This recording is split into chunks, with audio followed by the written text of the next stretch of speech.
Okay, there we go. So there's those slides. It looks like I see some of you jumping in there. I'm also going to go ahead and share my screen. Here we go. And let me start my slideshow there. Can everybody see that all right? Okay, and feel free to, okay, good stuff. Feel free to just go ahead and follow along. Melissa, we have Andrew joining us. He's a principal for remote schooling. That is the province, covers the province of Manitoba. And then we have Shelley, who's the superintendent, superintendent of finance. Superintendent of business. Superintendent of business. And I'm sorry, what school division was that again? Greater Essex County District Okay. School Board in Windsor. Wonderful. Well, so if you could share your role too, that'd be great. And then I'll introduce myself as well. Yeah, I'm an educational consultant at a board in Ontario, French Catholic School Board. So okay, wonderful, great. Well, welcome. My name is Katy Fodchuk. I am a consultant with Advanced Learning Partnerships. And we're here in partnership with Dell Technologies and OECM to provide this webinar. Advanced Learning Partnerships is an education consulting firm. We work with school districts all over the US and Canada. My background, most of my colleagues' backgrounds are as former education leaders like yourselves, former teachers, coaches, instructional coaches, principals, district leaders. My background is as an organizational psychologist. I've been working in my field since 1998, but since 2006, I've been working predominantly in international education and education systems. So what I do is I work with schools in talent development, building competency models for different roles within schools. I do a lot of work with strategic planning with district cabinets, and then evaluating program impact, work with a lot of data. And when I get to feel most like an organizational psychologist is when I'm working in workplace health and wellness. So today we're talking about some practical strategies that district leaders can take to negate burnout and possibly foster the flip side of that, which is engagement and thriving within their school districts. I'll tell you a little bit, some of the goals that we'll be covering today, some of the learning outcomes are around understanding the different drivers of organizational burnout, working together and kind of generating some different strategies that you all may be using in your districts, different ideas that you have for fostering thriving and engagement in the workplace and negating burnout. And then I'm going to talk to you a little bit about, I'm going to talk to you quite a bit about some research in the field of organizational psychology, organizational behavior that's been going on for decades and decades that tells us how organizations can be healthy and help create healthy conditions for our employees. And we'll also talk about engagement and thriving. So we want to look to the positive side of things as well. Okay. So just to kind of start us off, when we think about employees who struggle with burnout, what might be some personal characteristics or behaviors that might make one employee more susceptible to burnout than maybe another? And feel free to just speak out or share in the chat or whatever you feel comfortable with that you might think about in terms of those characteristics.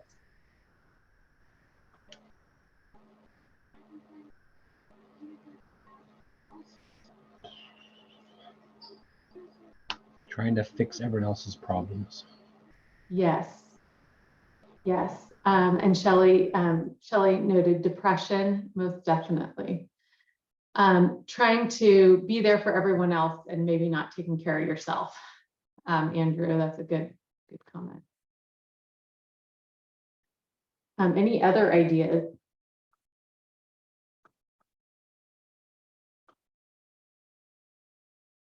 Any other perfectionists out there or type A folks who really try to set really high expectations for themselves?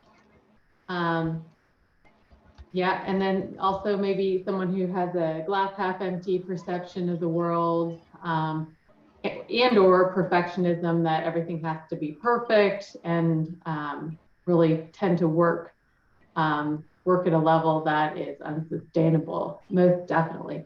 And when we have colleagues or friends maybe that we're talking to, or family members who are telling us they're feeling burnt out, what's some of the advice that, or maybe we felt burnt out in the past, what's some of the advice we might get for helping us come out of that burnout?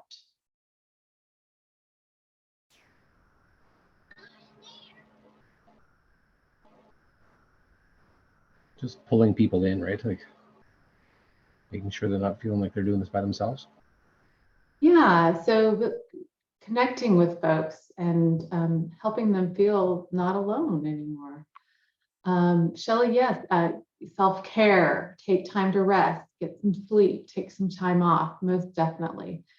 So we see that in a lot of the recommendations, take a vacation, do some yoga, take more breaks at work.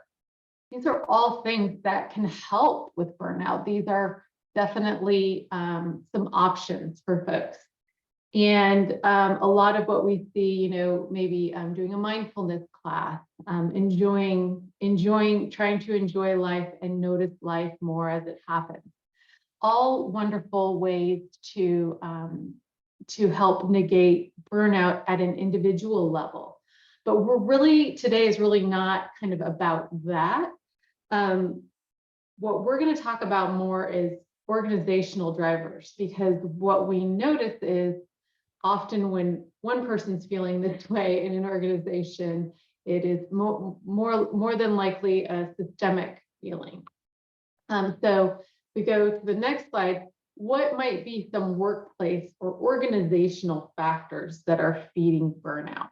We're all still in this pandemic or endemic now, but we all, of course, felt this over the last few years.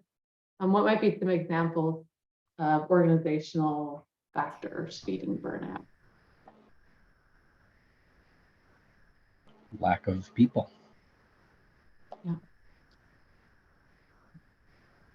Lack of people, lack of being able to connect to people.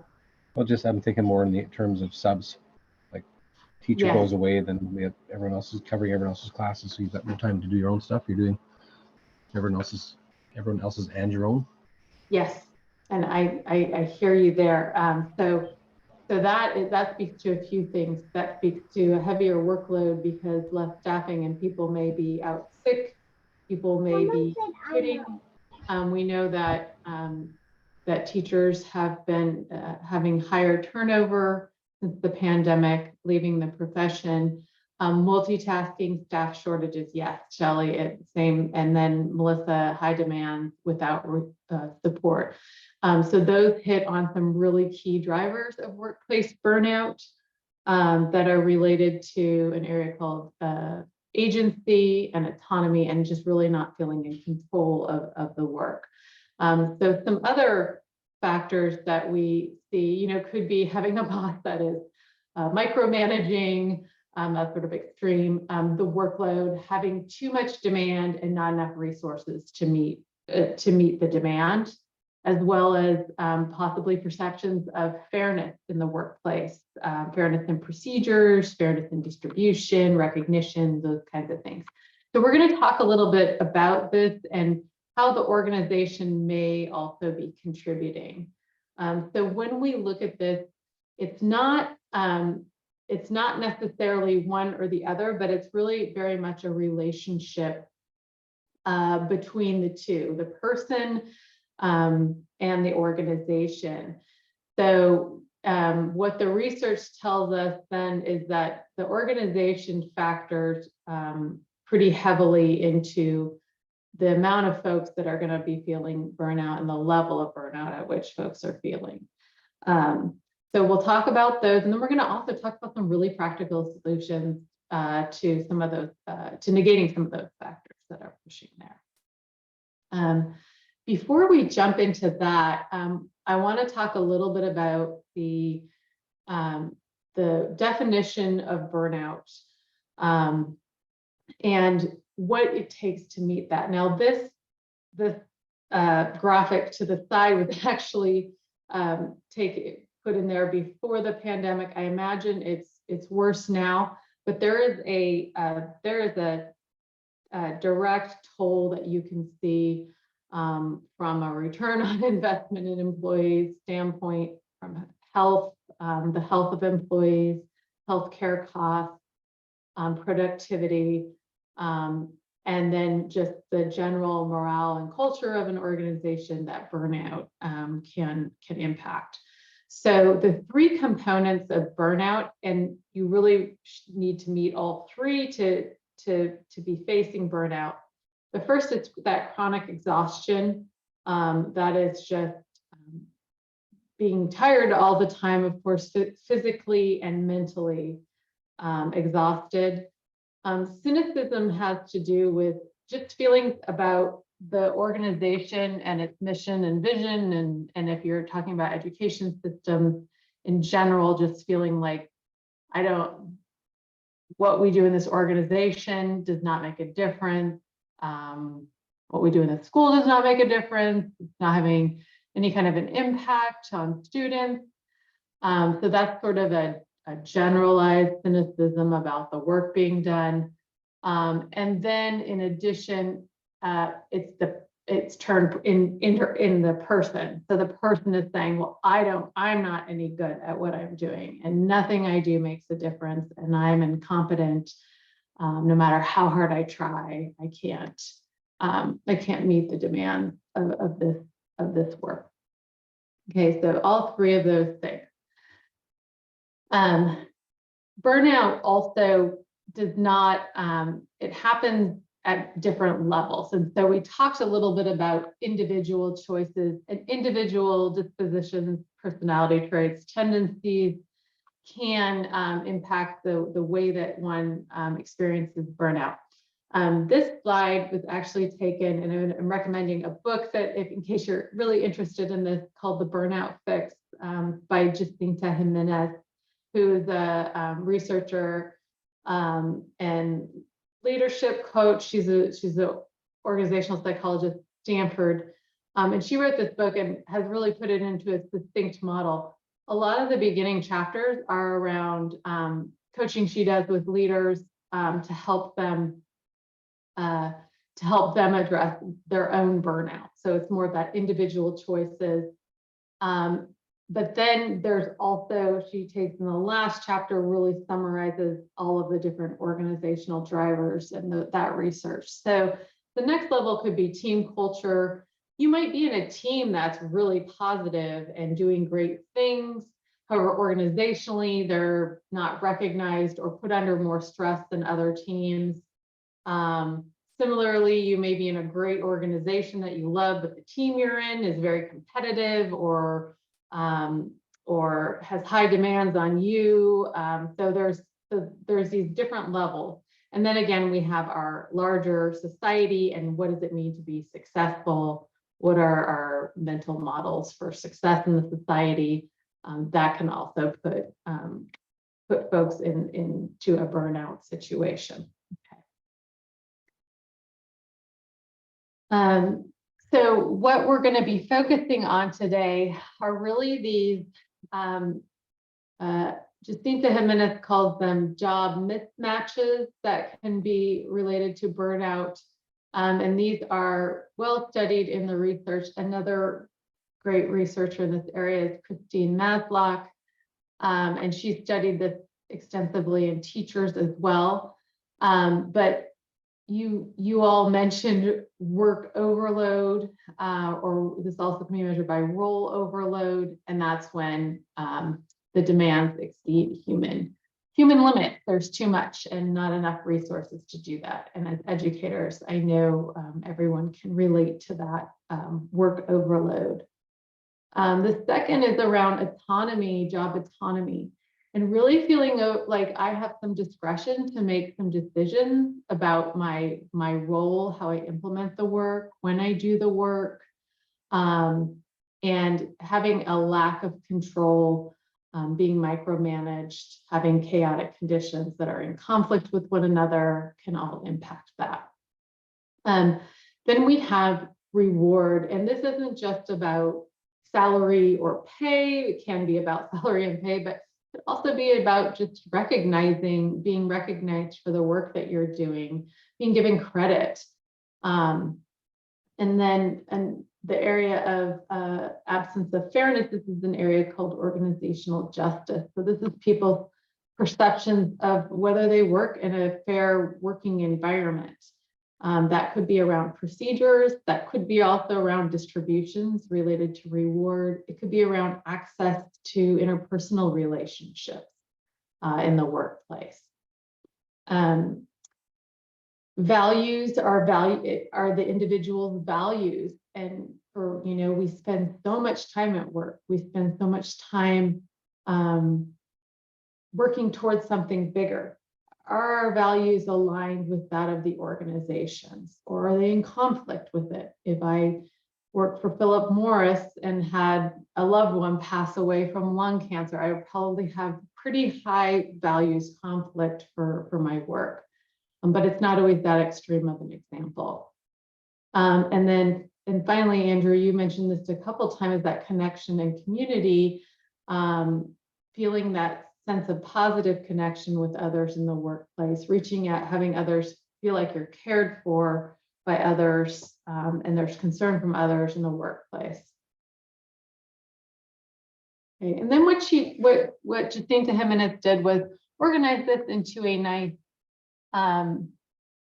nice framework that we'll be kind of working in today. So the first piece where we talked about autonomy and agency, that falls under the A, agency, B's benevolence, and C is community. So she's kind of taken these 6 and grouped them. So workload and control, grouped in agency, reward and absence of fairness in benevolence.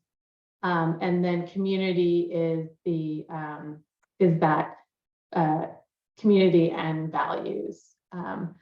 So we can see different ways to build or boost agency in this framework.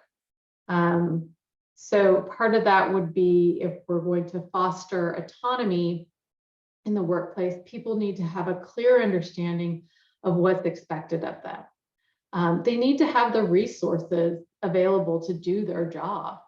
And this could also mean being able to have access to personalized professional development, that's something that's meaningful for folks. Ways to enhance benevolence.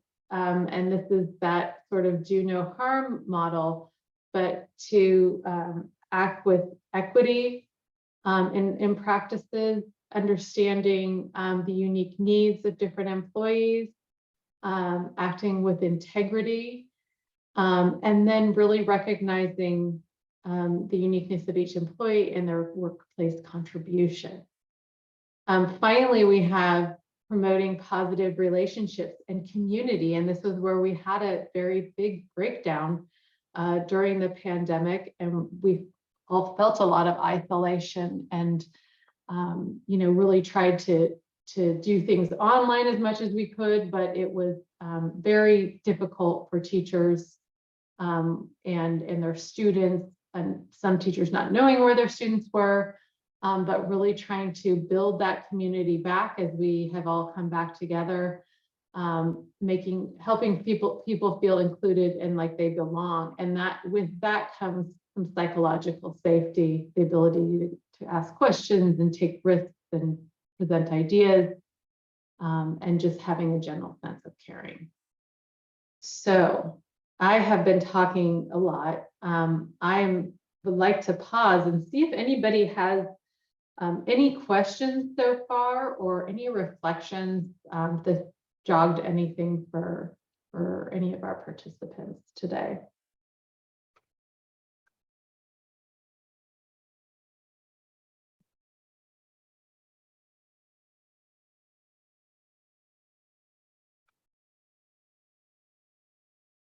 Okay. So what I'd like for us to do next is an activity where we can kind of think about how this plays out in our own organization, and really start with what's going well in organizations. What might be some practices that you are currently using within your organization around building agency, building community, or building benevolence. And instead of picking one of these 3 areas, we do that normally when we have bigger groups. I was thinking perhaps we could walk through this activity together to start generating some of these ideas. So in this one, what I've done is I've taken some of those ideas that were presented by Jimenez in the research around agency. So some of those big bullets were communicating clear and implicit and explicit expectations of role success, ensuring that workload resources and time constraints are aligned, and or investing in meaningful personal professional development. So I'd love for you all to take a click into this Jamboard.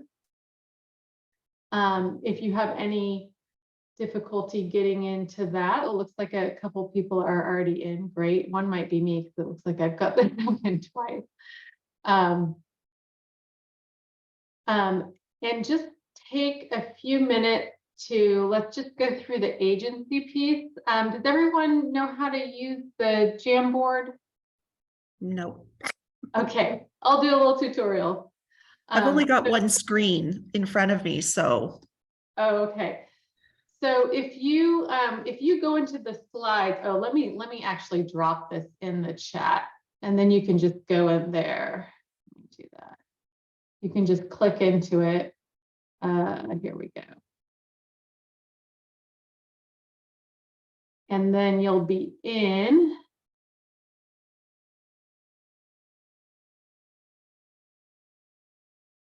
All right. And so what we'll do is we'll take, you can take a sticky note, and it's this little note here. You can make it any color you want. And you can write your ideas or practices that you're doing in your district. And I've also included the some of the bullets that the research shows, but what does this look like, sound like, feel like within your divisions in terms of how this is building in practice? So is everyone okay with there we go. We got some popping up there. Shelley, are we able to find that, get in the doc?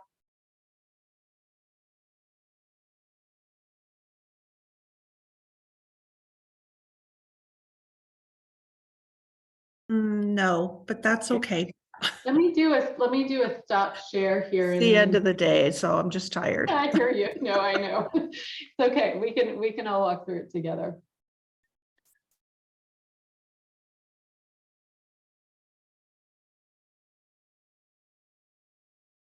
I'll just give it a couple minutes to go through these. Slide 2 also has agency. So once you're done kind of putting in ideas on slide 1, you can look at the prompt in slide 2 as well.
These are some great examples. I'm wondering if someone could elaborate on teacher efficacy is important. I wholeheartedly agree, but whoever wrote that, if you could tell us kind of what you were thinking when you wrote that.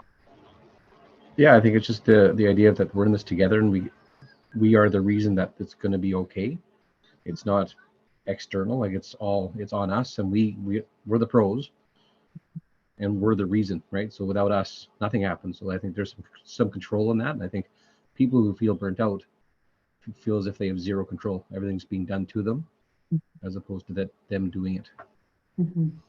Yeah, and that efficacy is really kind of that confidence that I've got what it takes, and like being able to feel that, being able to feel that confidence makes things less scary and makes you feel like you have more choice in what you're doing. Most definitely. I also see professional development in line with personal and school goals. Anyone want to expand on that who may have shared that?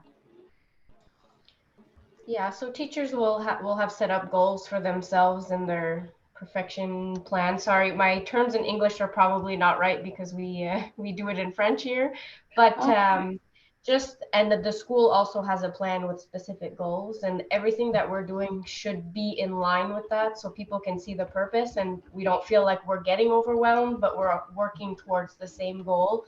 But the professional development is in line with that, so that we feel like we're getting somewhere. Instead of seeing everything as being added on, it's just everything we're doing working towards that goal. Right, right. So it's supporting and it's building up and bolstering, as opposed to putting more on my shoulders or putting more on my plate. And so really being able to have that distinction. Ça fait longtemps depuis j'ai pas le français, donc j'essaierai, mais having and showing grace, who contributed that? That's also lovely. Showing grace. Yes. Yeah, for me, like as the principal, I have a 6-year-old and I have an 8-year-old, and there's times when the world explodes because they're busy and you're young, and I may have to do something that doesn't fit with the rules of the organization. Mm-hmm. I may need to do that. So if I can't do that, they can't.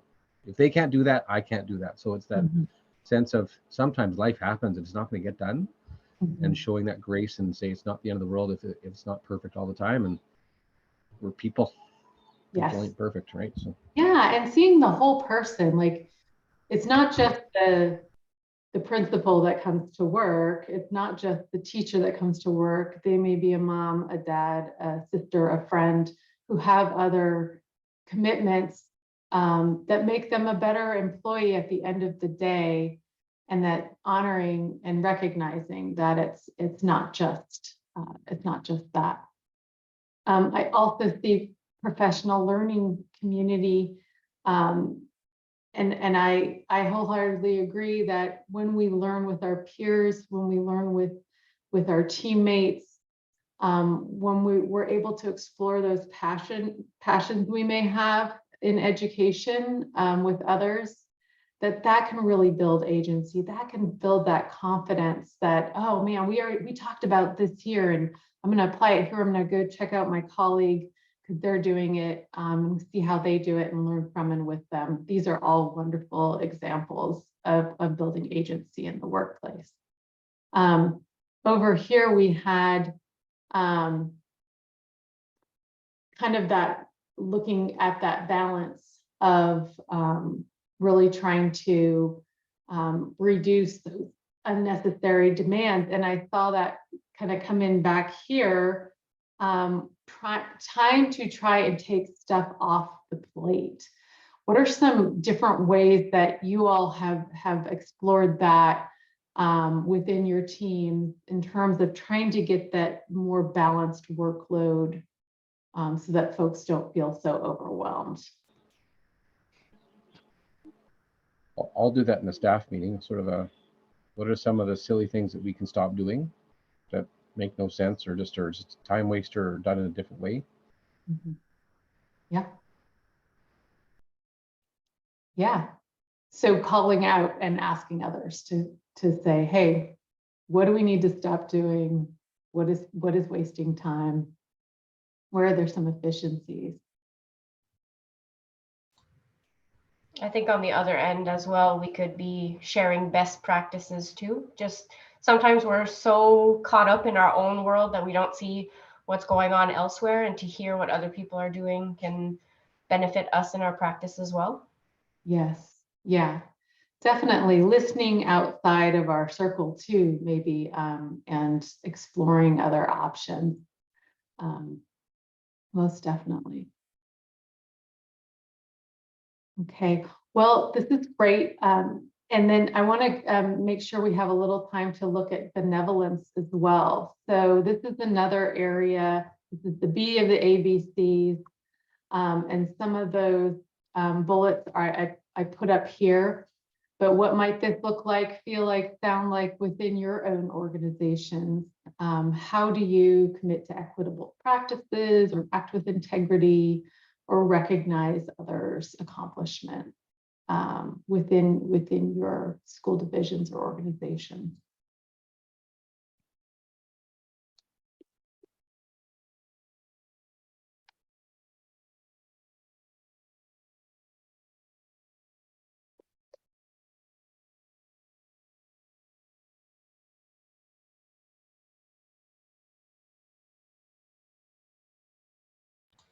I can give an example of something that we do at the board that may sound a little silly, but we have a rainbow pillow, and every month someone receives the rainbow pillow, and the person who got it has to nominate the next person to say like why we're giving them this and how they're accomplishing something. And I always thought that something like that was so silly, but when I received it, I was like, oh my God, like someone has recognized something I've done. So I think it doesn't have to be a physical pillow, but just taking the time to tell people that they're appreciated and what they're doing well is something that we sometimes don't realize can make a big difference. It is huge. It is huge. And I do like the symbolism of that rainbow too, and being able to have something tangible. And I maybe even like a little fun competition, like, hey, I got the pillow this month, or but that's a really nice way to do that. And then to also speak out to what it was that person did. It feels good. Feels good.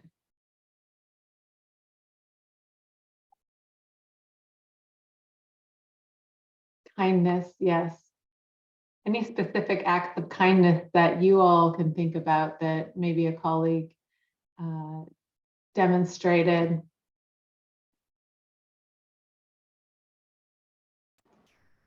One of the first days of school, you guys watched the show Ted Lasso? Yeah. Good. One of my staff members brought me one of those sugar cookies in a pink box that he made.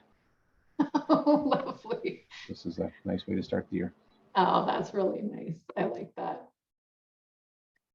Yeah, so just even those kinds of acts, or if you know your colleagues going through a difficult time, just being able to recognize that, recognize and provide that support. Transparency and follow-up. I want to hear more about that. For me, I think that's the equality piece that everyone's sort of treated the same. I'm not a big fan of that, because I think we need to treat people fairly. But if there's a task at hand that needs to be done, if not everyone does it, and people see that not everyone does it, and that's not followed up upon, I think that's when people get frustrated, right? So follow up in a way that is kind and shows grace, but the work still needs to get done in some way. Like we have to change the work, whatever it is, but it's that knowing that everyone's held to a certain standard to make this an excellent organization. Right. I think is motivating, right? Great. Yeah, we now have this project management platform that has some automations. It's not extensive, it's not over the top, but it's kind of nice because it takes it off the person and it's like, oh, you have this, now it's time to do this. And so it's like that nice cue, but it's transparent, and that, you have to kind of move it along. That's definitely okay. And then our final one is the community.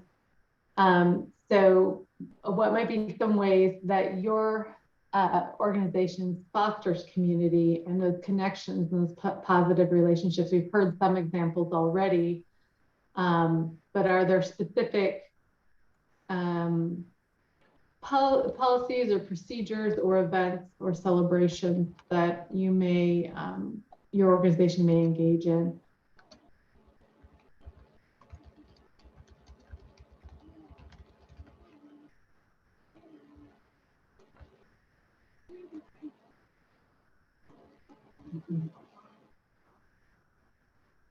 Yeah, time to have professional conversations, and time to maybe have just human to human conversation.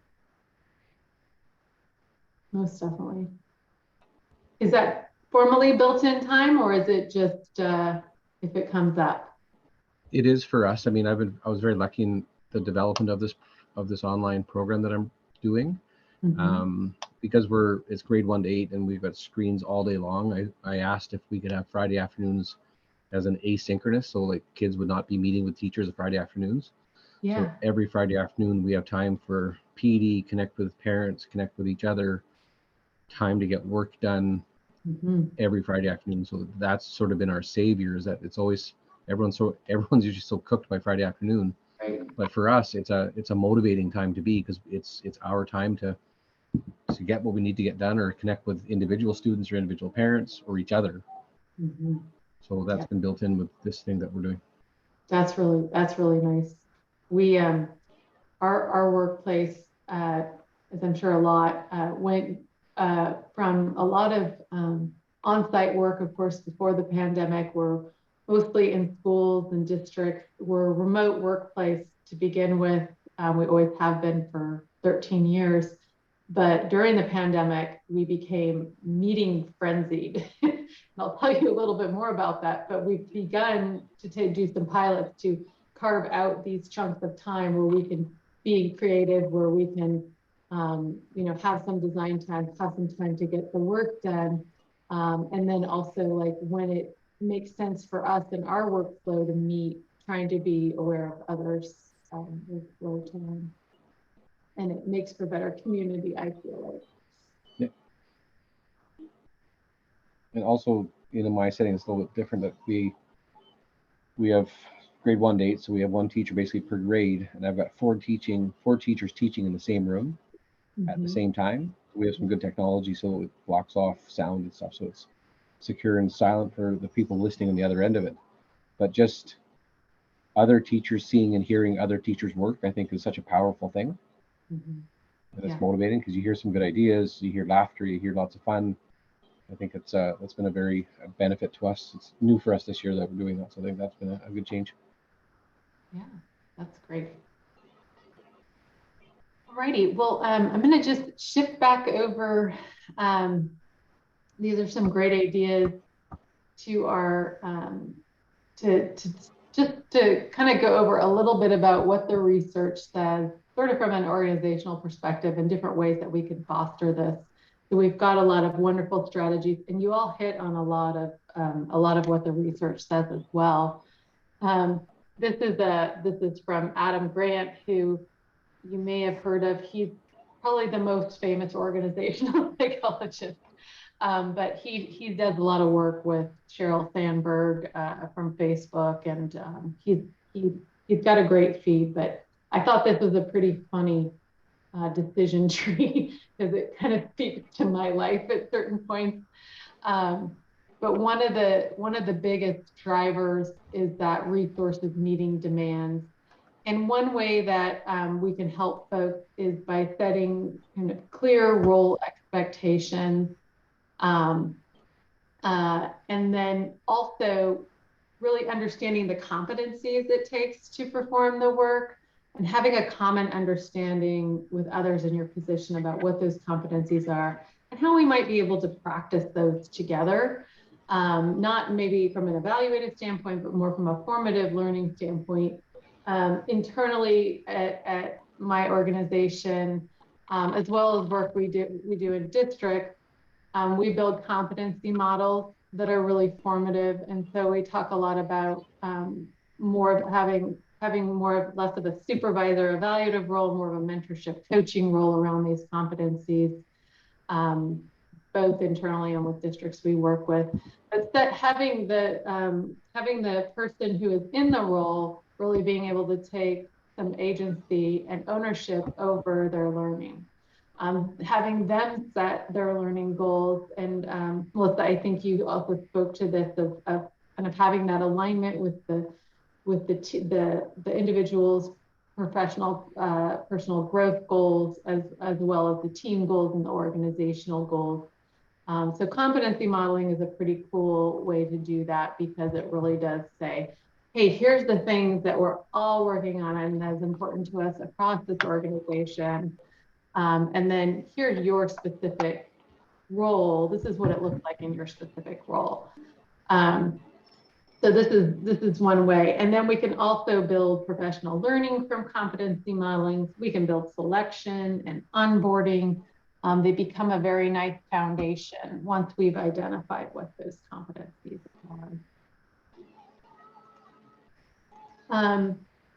In addition, so we have, and I've linked in a survey here at the end that you are free to take anonymously, and or if you want to put even in a non-work email to better understand your current situation, like how you're feeling in terms of burnout. But it's a lot of the concepts we're talking about here. And what we do this with districts, we've done this internally. We also want to look at, what are those feelings of role overload? We see role overload really driving a lot of the feelings of burnout. You can see that it is negatively related to perceived organizational support. So a lot of those other factors we were talking about in community and values and feeling supported are really on the flip side of role overload and exhaustion. But when we see role overload, and this, anything over 3, I'm concerned about, but definitely anything over, 3.5 or so, that would mean that they agree that they have role overload. When we break it down into really what those drivers of it are of autonomy, let's see, let me see, participating, that's okay, that's fine. When we really look at the drivers of autonomy, we want to, I kind of want to do a little more detective work if I see that there's a lot of role overload within our surveys, within a district or within a school or even our own organization. I look further and say, okay, what are the agency drivers here? So a lot of these ones, we saw kind of a negative trend in this organization. You can see before they felt like they could pause in their work when they wanted, they could determine the amount or type of work to be done in a certain period of time, or raise and lower the pace of the work. So a lot of those were sort of time-bound driven agency issues. They had too much work and too little time, basically. The second one was around, having the discretion to determine the kind of work to be done. And then when we look at role overload, also speaks to a time issue. I don't really have time or energy for all the things that are expected of me. There are times when I cannot meet everyone's expectations. I don't have time for myself. So again, I like to do a little more detective work with to really understand what is driving at those issues of agency and autonomy in the workplace. So internally, you can then even drill down further. Okay, what's driving the workload? This is actually taken from our organization. We had some external demand stuff that was a bit beyond our control, but then we had we've integrated some hiring some more staff and getting some more help, but the sheer volume of work was too much. But then this other thing that we talked a little bit about in this meeting was too many meetings and not enough focus time, okay? So we started to study meetings, and I'm just giving you an example of the rabbit hole we went down. We had, over the course of 2 months, spending over half our time in meetings with different groups, right? And so one thing that it's okay to have meetings if they're efficient, effective, and productive. So, but what we found was folks didn't find that they were necessarily efficient or effective. We did actually, in a second time of looking at our meetings as an impact on role overload, find that we increased our efficiency and our effectiveness. That's this one down here. So meetings had a more clear purpose. People felt prepared to attend the meeting. You were able to contribute. Time was better managed.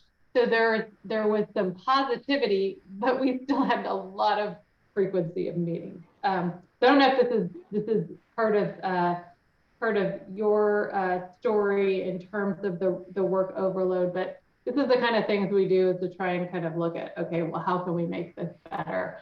So we've implemented a lot of different strategy around how we design our meetings, when we design our meetings, where we meet.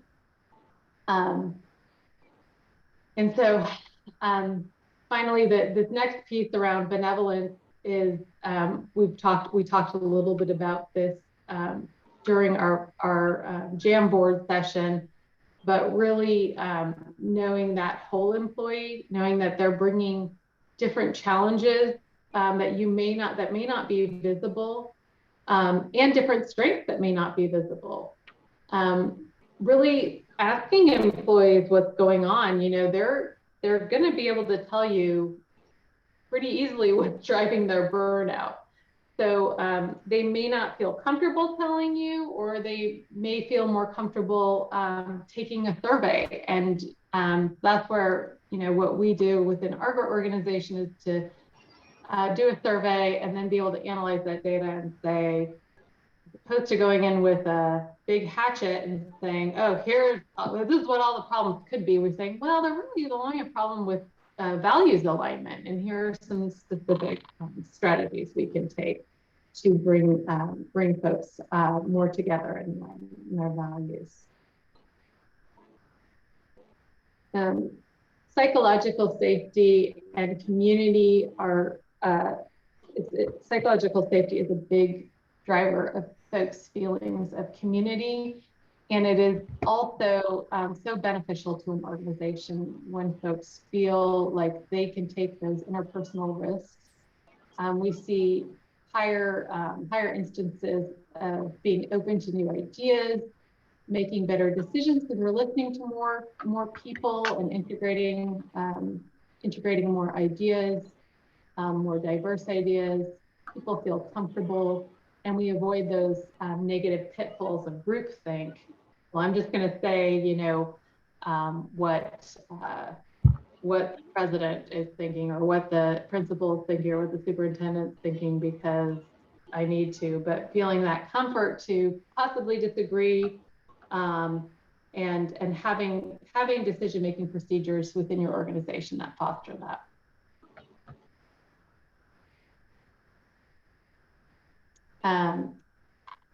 So those team norms are really important around that. And, some of the ways that we try to do it, as I mentioned with meetings, is really helping to establish a purpose for the meeting, then giving everybody a role to contribute, so that they're not just kind of sitting there quietly through the meeting, giving them resources they need ahead of time to be able to contribute and make sense, so that you're not just walking them through things that they could have read in a document or an email. I have a colleague who has a shirt that says, "This meeting could have been an email." I know we all heard that a lot during the pandemic, but that really speaks to increasing efficacy in folks. Okay.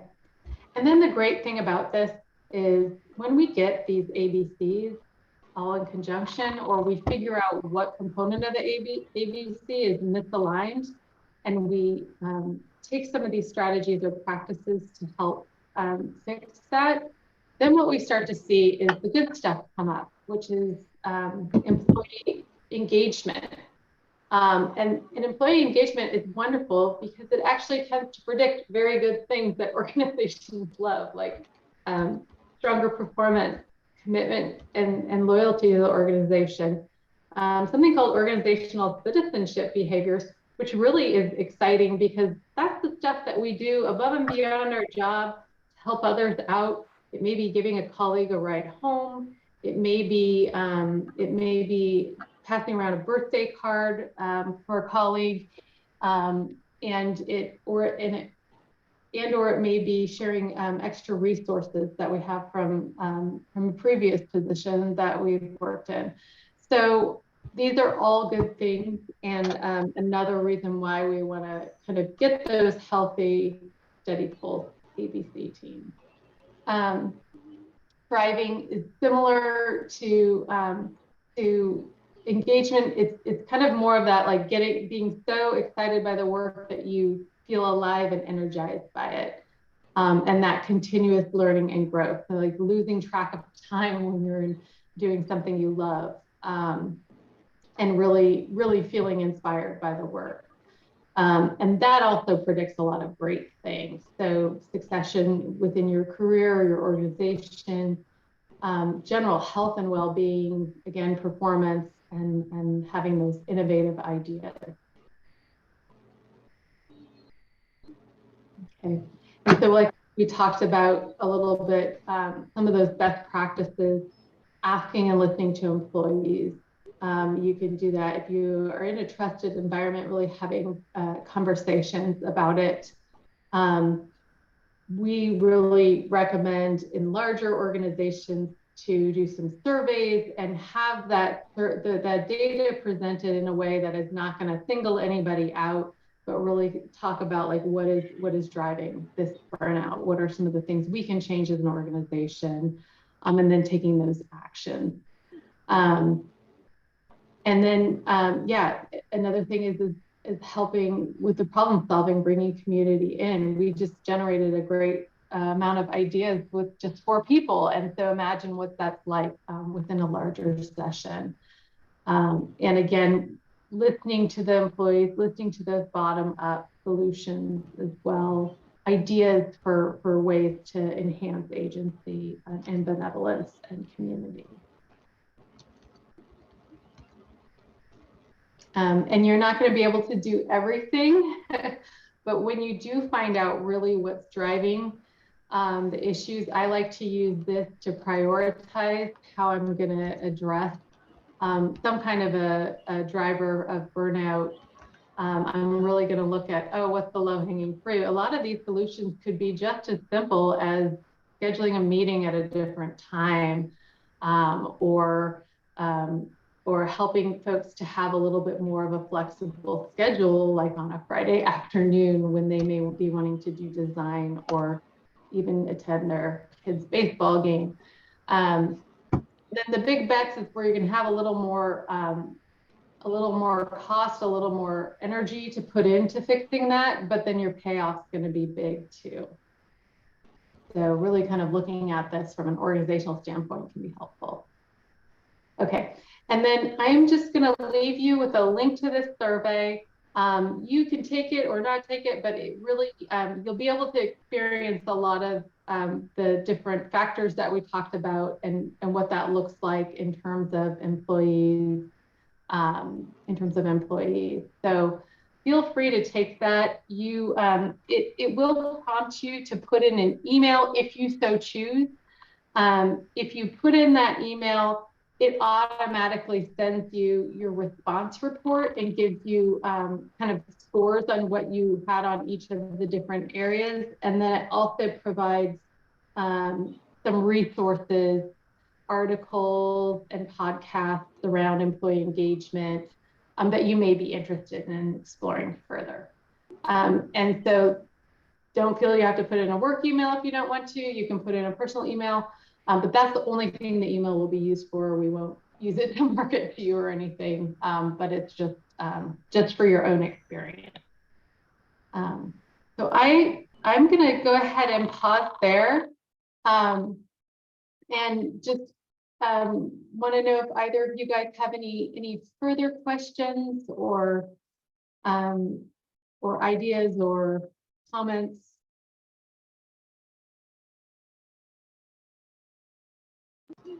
Just thanks. It definitely just reinforces lots of what we try and do here. So thank you for that. Great. Wonderful. Wonderful. Thank you so much for coming today, Andrew. I appreciate your comments, and as well as you, Melissa. Really enjoyed spending afternoon with you. Thank you. Thank you very much. Alrighty. Have a great evening. You too.